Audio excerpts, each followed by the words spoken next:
Welcome to byProduct Live, where we unbox everything SaaS and product. We talk with experts and leaders in SaaS and products to understand their approach to leadership and ways of working, to share their knowledge and understanding. For today's episode, I'm delighted to be joined by Krystle Kocik. Krystle is the Chief Product and Experience Officer for PEXA here in the UK. PEXA are a global technology business in the home buying space. In this role, Krystle and her team are accountable for delivering a property completions platform to transform the industry, and I think those of us based in the UK would agree that it's very much needed. Krystle worked in the Australian business for over 10 years, where she led the design of the platform that's used there today with over 90% market share and moved the property industry from paper to digital. Prior to PEXA, Krystle worked for a global consulting firm, helping major banks in Australia transform the mortgage journey for their customers. Outside of work, Krystle loves to travel, hiking and cars, and in her earlier years in true Australian style, Krystle trained as a professional swimmer before the need to turn her attention to her studies. Welcome to the show, Krystle. How are you doing today? Good, thank you, Andrew. Thanks for having me here. No problem. It's really great to have you here. So, by the very nature of what we do, the short form on the podcast, we do jump straight into things. So we're talking very much about the property industry and obviously the need for modernisation. So do you maybe just want to give a quick overview of that industry and around that need? Yeah, absolutely. So I guess the property industry is quite a big asset class. It's actually the largest asset class in the world. In the UK specifically, it's worth probably about £8.5 trillion. So it's pretty significant. But when you actually look at the process of buying and selling, based on quite a large piece of research that we did earlier this year, we saw it's the second most stressful life event for people. Second to divorce. I know they often go. I thought you were going to say marriage. It's on the list, but it wasn't top. But then when you think about even a remortgage, so you're just moving your existing mortgage, that's even the fifth most stressful. So there's quite a lot of, I guess, challenges in that industry, very paper-based. There's a lot of interactions between parties where there isn't much visibility. So you've got a consumer not knowing, do they call their broker? Do they call their lender? Do they call their conveyancer? And we can see through the data points, there's quite a lot of customer detriment. So as part of the process, you've got 81% of people that are purchasing homes that have multiple issues, whether that's increased fees, unexpected fees, fall-through rates, delays, unexpected, challenges with their property, etc. So it's an industry that's definitely ripe for change. Yeah, and I think, me included, a lot of the people listening to this today would have experienced that process, and it is absolutely awful. So I'm in the process of selling a property at the moment, and I need to remortgage my own home, and it's just a nightmare with the way that process is managed. I'm not sure old school goes far enough in terms of how the current processes are managed, the need for putting wet signatures on everything and everything needing posting. It's absolutely crazy when you think of the way that other industries like financial services, etc., have really advanced the way that they operate through the use of tech. So definitely one that's needed.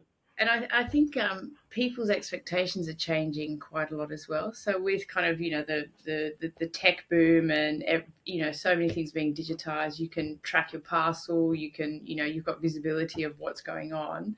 And so people's expectations are changing. And so they have that expectation as well, kind of in the purchase space. And when they go through it makes for really good barbecue conversations.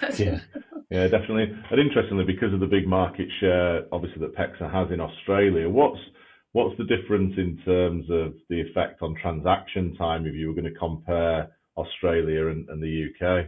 Yeah, so for example, for a remortgage, traditionally it used to be about 42 days in Australia. That's down to about 15 as an average, and you can actually do same day remortgages. So that's no way offered by by all of the lenders. And then when you look at the sale and purchase as a comparison point, in the UK, it takes over 150 days to Wow. complete a property. And that's actually when it goes through, because if you remember kind of when the earlier points around fall through rates, there's 31% fall through rate. So you make an offer on a property and then you find an issue and you pull out, or the seller pulls out, and then you have to start all over again. So it's in most cases much longer than 150 days, whereas in Australia you can settle within 30 days. So it's quite a different Wow. experience. What a dream. A month to complete your process of move house.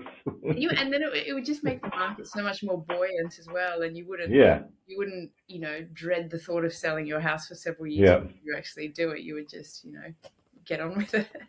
Yeah. Cool. So when you're looking at this from a product perspective, what are the big challenges that you need to solve through the products? Yeah, so I guess there's a few points to kind of touch on. The first one really is just the industry that you're selling the product to, and in our case, it's kind of the conveyancers, lawyers, lenders, etc. Yeah. And that industry is quite steeped in tradition, and have been following kind of very similar processes for decades, and so it's that fear of change, and I guess just having concerns around, well, what impact will this have from a regulatory point of view, or what will happen to my professional indemnity insurance? Will that go up? Am I going to be covered? All these sorts of challenges. It's also quite a crowded space in the sense Okay. that a lot of organisations have tried to create kind of point products, products that kind of fix one part of the puzzle. Yeah. And whereas we're kind of looking at a more of a holistic platform that really makes an impact to the entire industry.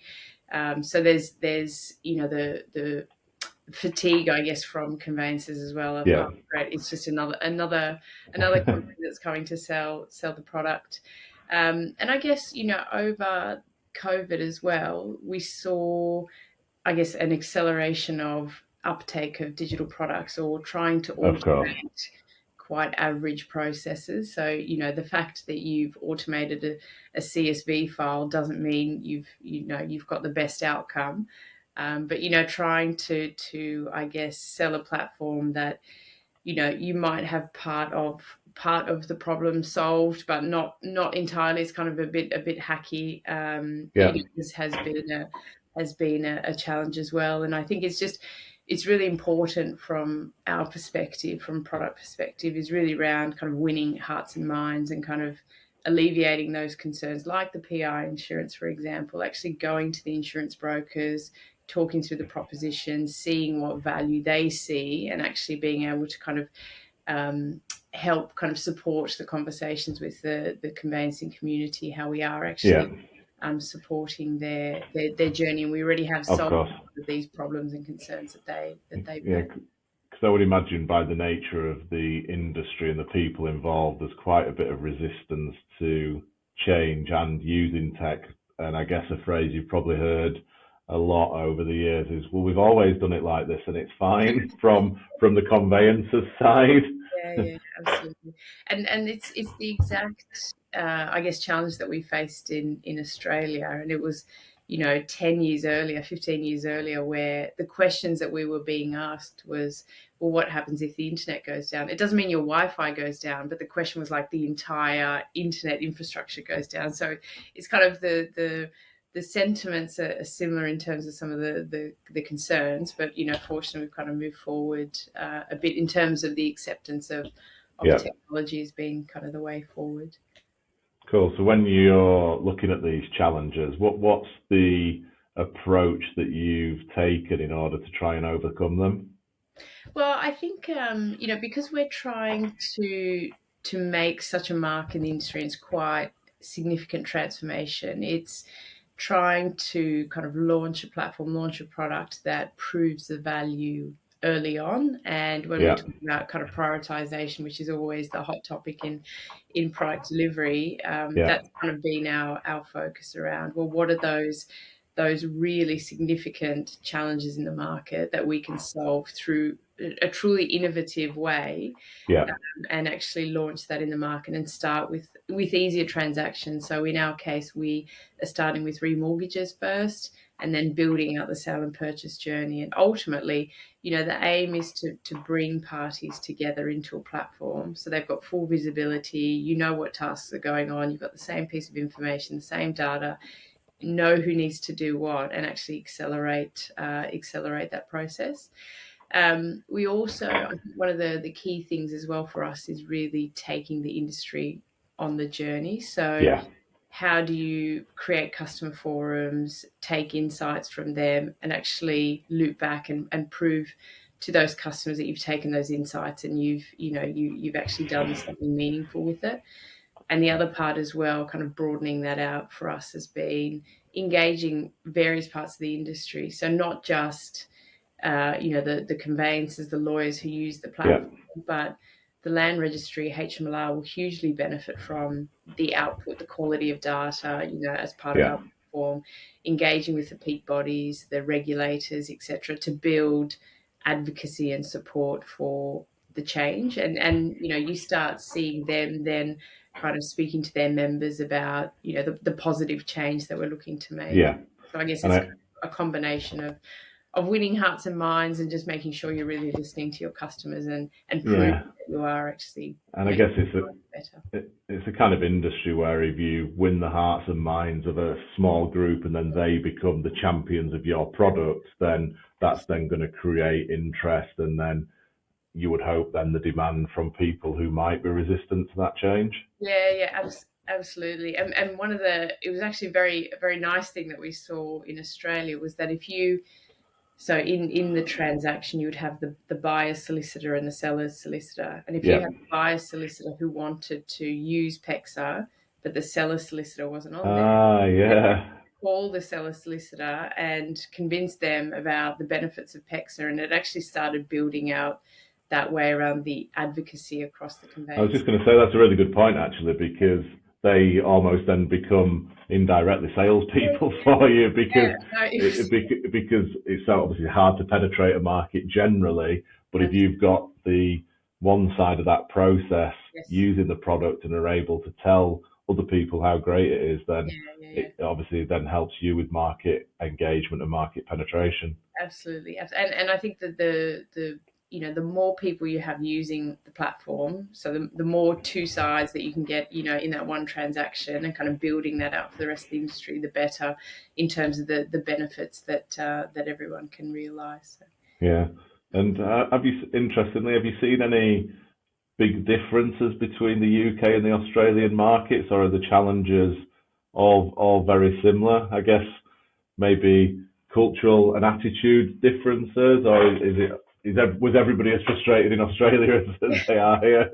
Well, the Aussies and the Brits are quite similar, to be fair. Yeah, yeah, We all get along so well. But to be honest, the challenges are quite similar. I yeah, was quite surprised. I mean, there are nuances in the process which are quite, which are different between the two countries. But I think that the challenges around, ultimately, the detriment to the consumer were quite similar. And I guess, the heavy paper base, lack of communication, lack of visibility, etc. yeah. They're quite similar. And I think that on the lending side as well, between Australia and the UK banks, they actually do operate quite similar. And I think there's a lot of Okay, sharing across the country. So we haven't picked up our Australian platform and put it into the UK. We've kind of started from scratch, but we've been able to take a lot of the learnings, the of IP course, yeah.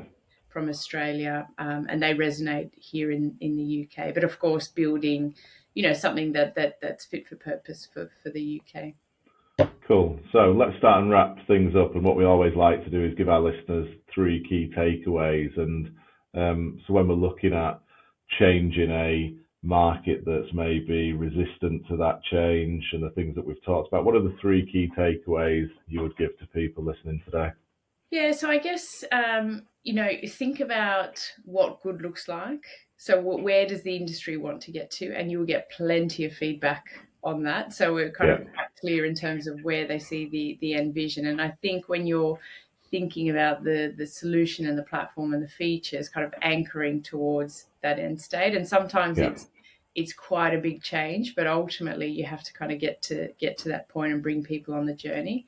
I think kind of similar to the one of the points raised earlier was around, you can't force an industry to change. It's very much winning hearts and minds, taking people on the journey. You can't force people to change, but if you start proving value early, you get advocacy from across the industry, then that helps kind of move your, I guess, building kind of the uptake of the platform. And I think everyone knows nothing goes to plan. So you have a strategy, you've got a direction. If it's not working or you're getting significant pushback, you've got to be open to pivoting your strategy. And, whether that's kind of coming up with an inorganic strategy or, whatever that is, you need to be open to making that change in order to make your platform successful in the market. Yeah, cool. Well, thank you very much for taking the time to talk to us today. I'm really looking forward to seeing PEXA be successful in the UK.